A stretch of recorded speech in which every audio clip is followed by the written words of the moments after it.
You know, with the conclusion of this movie, I really hope that the purge is done forever.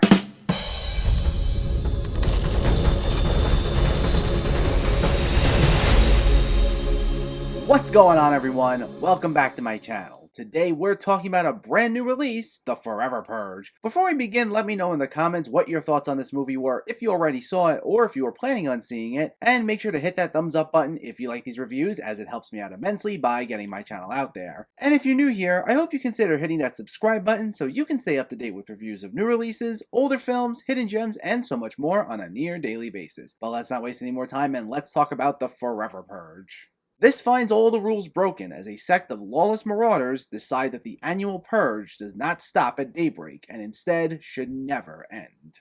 Series creator James DeMonico returns once again to write this, while Everardo Valerio Gout is in the director's chair for this one, and according to DeMonico, this is supposedly the final film in the Purge series, though we'll see how that goes. And we'll actually start there. While DeMonico walked back those comments very recently and left open the possibility for more films, it really ended on a lackluster note, and in the end, it felt like just any other Purge movie. For me, one of the most frustrating parts about this is that it takes place years after the third film, which involved Elizabeth Mitchell as a political leader looking to end the Purge. And considering how big of a deal was made over her character in that film and how she was written as this person who was really going to turn the world around and she always made all these morally righteous decisions, the setup for this becomes frustrating for me because the events following her ending the Purge in that movie are barely referenced, and I feel it's a bit implausible that she would have taken power and simply ended the purge and did nothing else. Because the setup here involves the series' villains, the new founding fathers,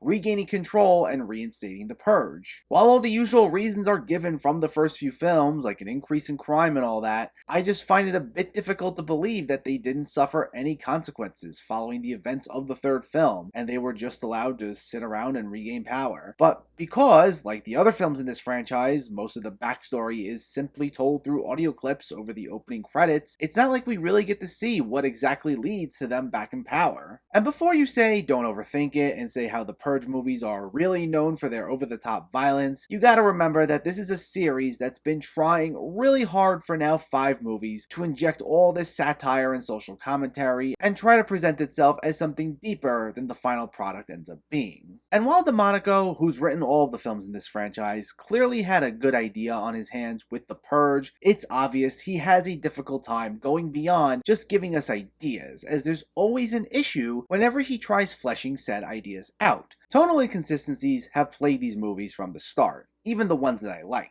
It always tries to lean into its schlockier elements more, trying to emphasize its violent action scenes. But the problem is, there's also a very dense backstory to this entire universe that involves a lot of interesting social commentary, mainly touching upon income inequality, and the topics it references are actually very intriguing as they're very timely themes. But the problem is, these films rarely do much more than make very surface level statements before moving on and just going back to characters violently killing one another with not much thought required. And it's led to jarring tonal shifts as it tries blending action scenes with more satirical elements, leading to these movies being way too on the nose, though at the same time, still not saying as much as they could have. Now, some have done it better than others, especially the second film, Anarchy, but even the ones that kinda get it right still don't go nearly far enough. And that's ultimately the case once again here. This is another film that's plagued by all the problems these other films have suffered. It's a mix of mindless, schlocky violence that can actually be kind of fun at times, but then it'll also suddenly shift gears, make these references to all these topical themes, have nothing to say on them, and then move on.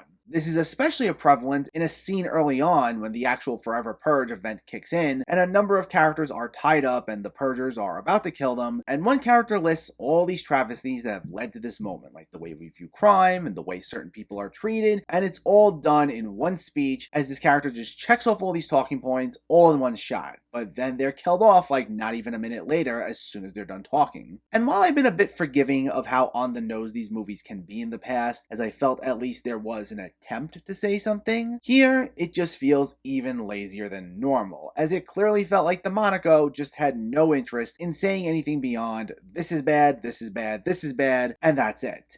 There was more of a sense of just going through the motions here, and it really rubbed me the wrong way. Plus, while most of the films always had some sense of fun due to their over-the-top action scenes, even those don't feel totally as enjoyable this time around, to be quite honest. Now, they're fun at times, but they're still nowhere near as over the top as we're used to seeing.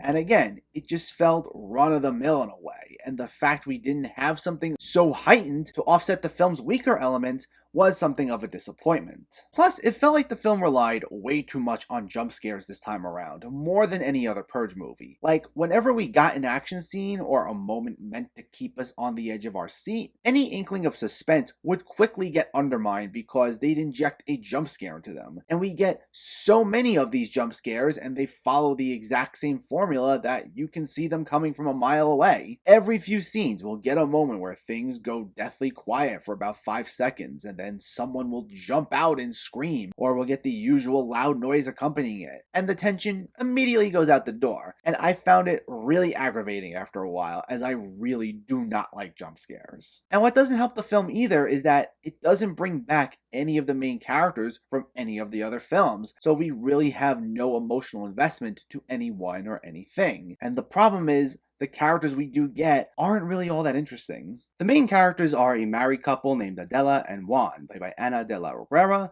and Tina Huerta, along with Josh Lucas as a character named Dylan, whose family owns a ranch where the couple works. And there's tension among all of them, and that's fine enough, but the only extent to which they're all interesting is to essentially act as a mouthpiece for all these surface level references that I just mentioned a minute ago. And not to say that you shouldn't use your characters as a way to get your message across, as I'm actually all for that. It's just the fact that all these characters who we're only seeing for the first time here, who we have no emotional attachment to otherwise, have no arc or emotional journey whatsoever in this film. And since their only purpose was really to get the film's social commentary across, and because, like I said, the film says nothing interesting with its social commentary, it in turn doesn't make these characters interesting either. I mean, don't get me wrong, the acting was fine all around, and that helped matters a bit, as the performers all helped me care somewhat for these characters, but that only went so far because, as I mentioned, there was barely an arc for any of these characters. They said what they had to say, but only scratched the surface on each of these themes, simply for the sake of making a reference, and that's about the full extent of their characterization. So in a way, the film felt hollow. Now, I still wouldn't call this the worst of the Purge movies because of the acting, and because there were times the action was okay, but the things that I liked couldn't make up for the tonal inconsistencies and the overall run-of-the-mill feel. And like I said, for a film that's supposedly the final Purge movie, which I don't think will ultimately be the case, it really didn't feel that way. There was a sense of satisfaction to this particular story's conclusion, but the way it ended, it didn't feel like the culmination of 5 movies focusing on an event that's meant to be a literal nightmare for so many people. And given the way it kind of just fizzles out, it left me feeling frustrated. The Forever Purge isn't the weakest of the Purge movies, but it's not all that good either. While this contains all the usual problems that have plagued all the Purge movies, this time around it feels considerably more phoned in than usual, with weaker action scenes, fairly bland characters, an over-reliance on jump scares, and some of the laziest on-the-nose social commentary. While the acting was fine, and it did boost things a bit, it ultimately wasn't enough to save this one. While I feel this isn't the last we've seen of the Purge films, if this really is the final film, then it ended on a disappointing note. The Forever Purge gets a 5 out of 10. So stay tuned, as now that I've reviewed all 5 Purge movies, up next will be my ranking of all of them from worst to best. But in the meantime, let me know, did you see the Forever Purge, or are you planning to see it, and what were your thoughts? Was this one of the better Purge movies for you? Was it one of the worst ones? Let me know in the comments below so we can discuss. Also, if you enjoyed this video, please like it and share it, and for more movie reviews and film discussion, please make sure to hit that subscribe button to stay updated. Thanks for watching everyone, and keep having fun with film.